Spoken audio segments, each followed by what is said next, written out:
Ever wanted to be a Japanese VIP? You know those guys that roll around in the black suits and sunglasses? Well, this is the Acura way to do that. Today, ladies and gentlemen, we are talking about the first gen Acura RL. Released in 1996, the KA9 first gen RL was released, replacing the iconic Acura Legend. At this time, Acura was trying to stray away from the Honda-like names such as Legend and Integra and started to move towards names like RL or TL. As I mentioned, in Japan, the KA9 was still referred to as the Honda Legend. Just like the Legend, the RL's engine was mounted in the center, much like a rear-wheel drive car and not like other standard front-wheel drive cars. The KA9 was actually the last Acura to have this configuration ever. Speaking of the engine, the KA9 featured a 3.5 liter V6, which was called the C35A1, which produced 210 horsepower and 224 foot-pounds of torque, made it to a 4-speed automatic transmissions. These C-Series engines in the RL lacked any sort of VTEC, but this is a luxury packed car for the aforementioned VIPs like you and I. It is kind of sad that these engines never featured VTEC and never made that much power.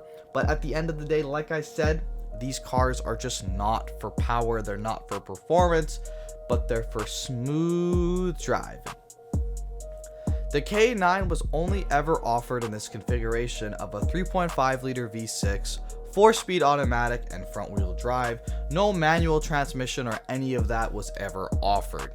For the 1999 model year, the RL got its first facelift featuring new headlights, taillights, new bumpers, new hood, stiffer suspension, new fancy safe side impact airbags, and some new alloys.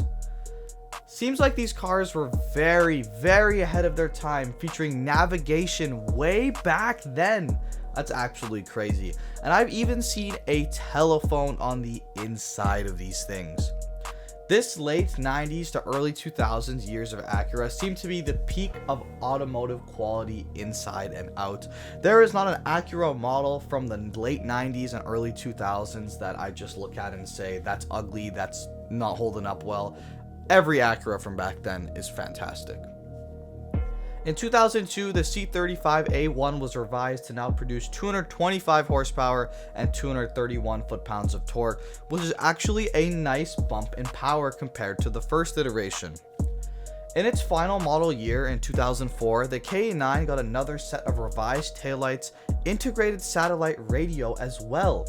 This was the first production car ever to feature satellite radio, and uneducated people have the nerve to call Hondas and Acuras shit. That blows my mind. Like, it actually happens and it blows my mind. To me, the KA9 was the last real VIP car from Acura, and maybe the only one ever, to be honest. The last Acura with no VTEC and the last with a center inline mounted engine. It may not be like the flashiest car ever, but I kind of see it as generation defining for Acura.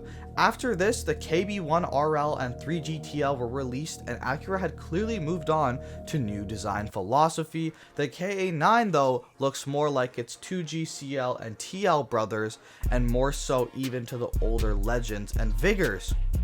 Packed with features and luxury, these cars are quite rare nowadays around me, but whenever they come up for sale, they are awfully cheap, which means your boy is gonna add one to the garage one day for sure. For sure. Let me know your thoughts on the KA9 RL down below. Will Acura ever bring back the center inline engine? Probably not. There's probably no way, but it was a pretty cool idea nonetheless back in the day. Hit that like button, hit that subscribe button if you enjoyed this video. I'll see y'all in the VIP room. Y'all have a great day and peace.